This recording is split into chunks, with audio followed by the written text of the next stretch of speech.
Today, I had quite a somber conversation with a commentator who, in my mind, is one of the commentators everyone should be reading if they want to actually understand what's going on in today's world. I've had him on this show several times before, and that, of course, would be Peter Hitchens. He's the author of a number of magnificent books. The Rage Against God is my favorite. The Broken Compass is also incredibly insightful. The Abolition of Britain, I think, is important for anybody who wants to understand what's happening in Europe at the moment. And he's one of the few people who has consistently and all the way through resisted the idea that war in the Middle East is a good idea. Now, huge numbers of us thought that war in the Middle East when the Iraq War started was a perfectly good idea. Many of us saw it as a logical progression from the war in Afghanistan and a continuation of the war on terror. And further to that, a lot of people bought into the Bush doctrine, which was very similar to the Reagan doctrine, and that was that fundamentally people wanted to embrace democracy and that this ethereal idea of freedom, in the sense that Americans understand it especially, was something desired by people everywhere. And what we've instead found out is that we don't actually understand other cultures and other people very much at all. And in fact, many people actually value other things high above, or far more, I should say, than freedom, which is why we've seen many of these nations disintegrate into sectarian strife.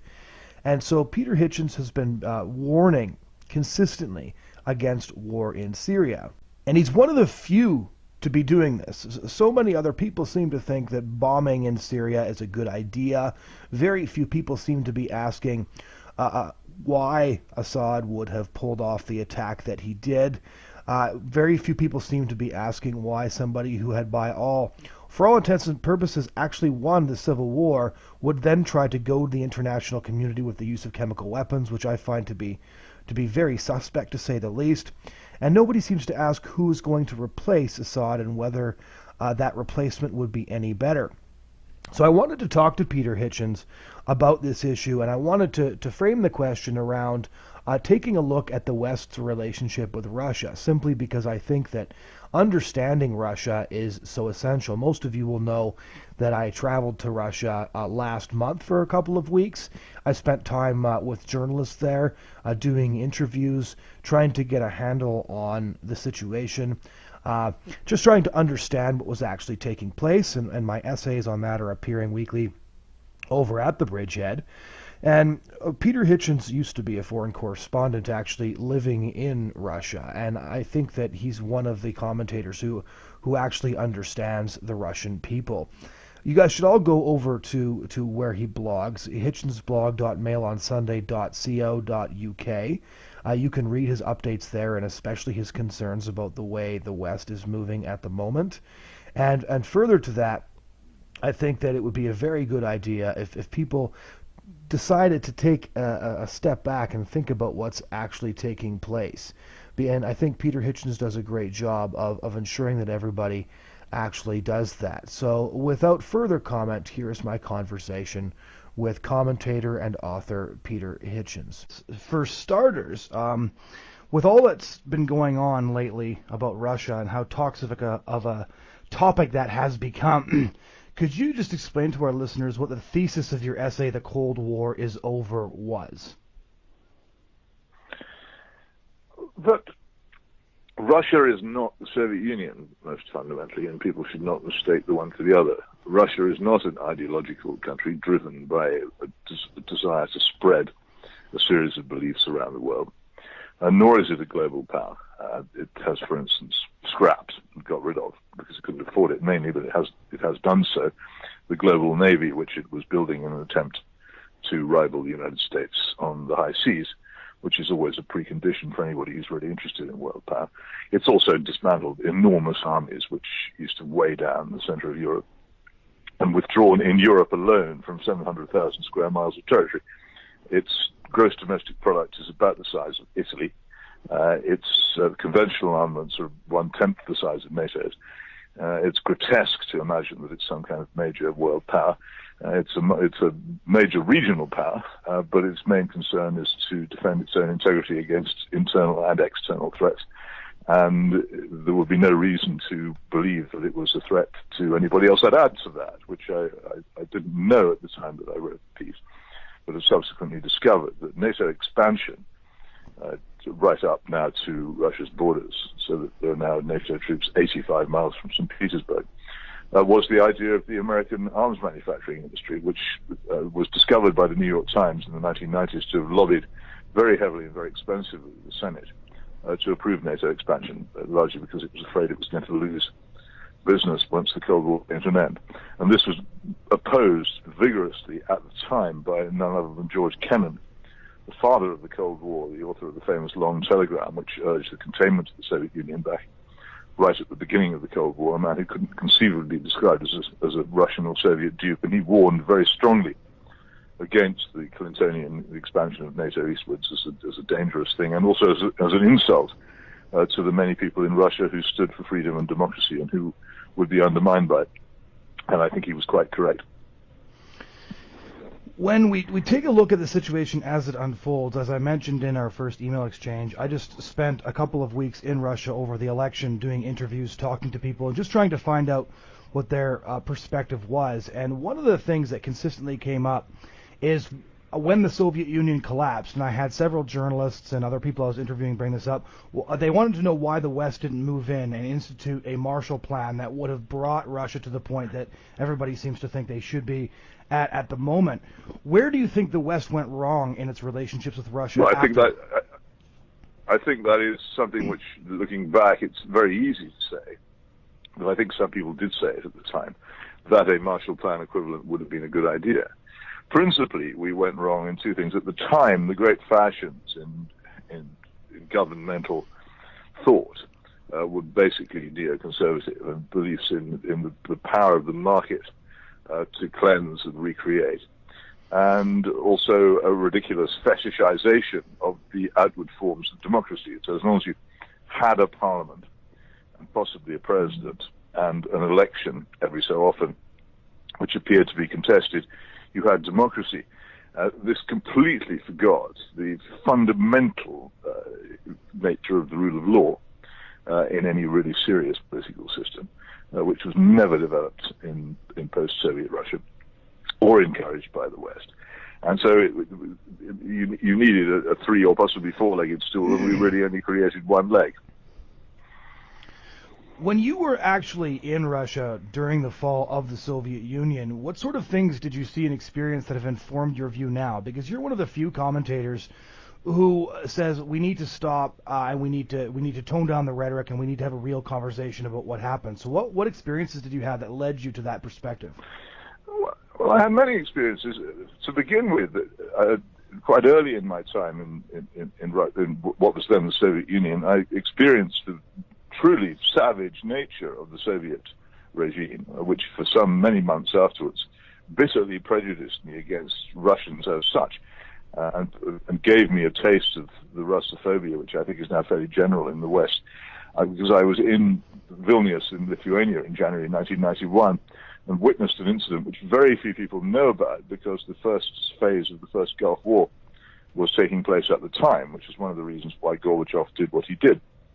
But the Lithuanian nationalists were being quite active at the time in Vilnius, and that suddenly troops were sent in, and the morning I arrived, they opened fire on a crowd, and then in the evening they attacked some points in Vilnius itself, particularly the television tower, and I was present during some of that, and they killed considerable numbers of civilians, and I saw the bodies in the makeshift morgue afterwards, which is how I know in detail what a human head looks like after a bullet has passed through it, an experience which has never left me since.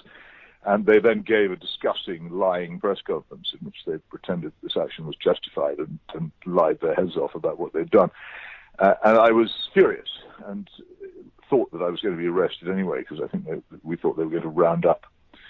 We thought that they were going to round up the Western journalists in Vilnius at the time. So I escaped from that, but they didn't in the end do it. Though our Lithuanian friends spirited us away from hotels and put us up overnight to to make sure that we didn't get captured.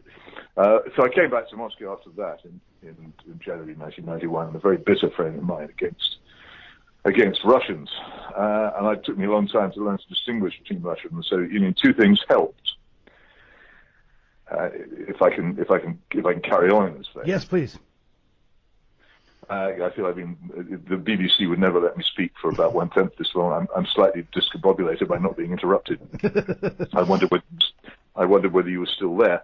But the point is that in the summer of 1991, when the anti-Gorbachev putsch came, which had some very strong support, and the head of the KGB favored it, a very clever hardline communist called Boris Pugo, a Latvian, favored it, and a number of other quite significant people did, and they appeared to have at least part of the armed forces behind them. I was very fortunate to be one of the very few Western journalists who was actually in Moscow when it happened. Most of them were on holiday.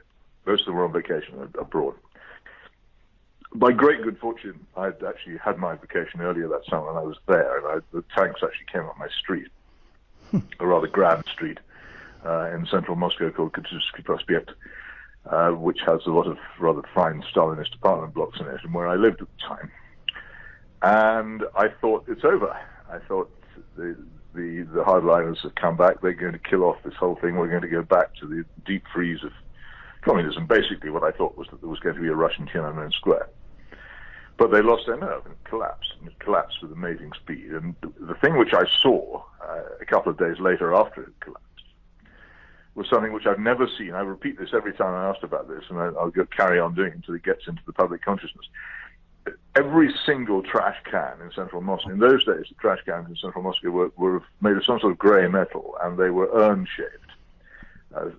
Faintly elegant, but not very, because they were often filthy. But they were all full, and they were all giving off clouds of pale grey or white smoke. And the reason for this, when I went and looked at them closely, is every single one of them was full of Communist Party membership booklets, red and gold, burning. And people had all those people who had joined the Communist Party because it meant that they got better jobs or better apartments or promotion, or their children went to a decent university, or whatever it was that had forced them to make their compromise with Marxism and Leninism, which they did not want to do. They had all, at that moment, realized that this was over once and for all, and in a great collective gesture, they'd all burnt their Communist Party cards. And I saw that. A few months later, I was able to get into Sevastopol, the great naval station on the Black Sea, which has been at the center of some recent events as well. It's a very beautiful place, by the way, but it's also very important. And the thing that I saw at that stage, possibly, 6 months after the failure of the putsch, I couldn't say exactly, maybe a bit longer, but what I saw was in all the harbors and creeks and inlets, the warships of Sergei Gorshkov's global navy scuttled. Some of them down by the bow, some down by the stern, some of them half tipped over sideways. But it was the wreck of a fleet. Right. It was all over. And again, you can see this is something immensely, it was a physical representation of a hugely important global political fact. Right. And it's never left me. This was the end of the attempt. Well, they couldn't afford it anymore, apart from any other consideration. They also had no more ideological drive, which would make it necessary. They had become Russia again. And I began during all this as well to re-establish good relations with Russian friends with whom I'd been on very cool terms after the Vilnius episode, and to begin to see Russians as people rather than as ciphers in a kind of Mordor, and to educate myself much more on the nuances of Russian life, of the compromises that people had to make. And then I saw the economic collapse, which came under Boris Yeltsin. I don't know if you've seen the film The Third Man. No, I haven't. Well, it's amazing. You should. I'm astonished anybody could come to adulthood without seeing one of the greatest films ever made. It's Orson Welles basically playing a black marketeer in post-war Vienna.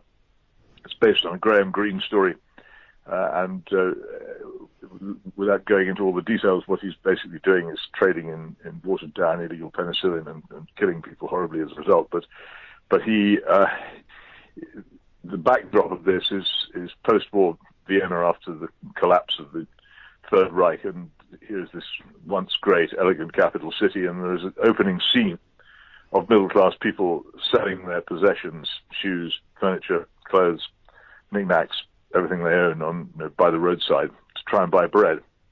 And I'd seen this film many times, but what I was astonished to find was to be in Moscow. It must have been, I think, in the winter of 1991, and to see middle-class people standing by the roadside doing exactly what I'd seen in that film set in 1945.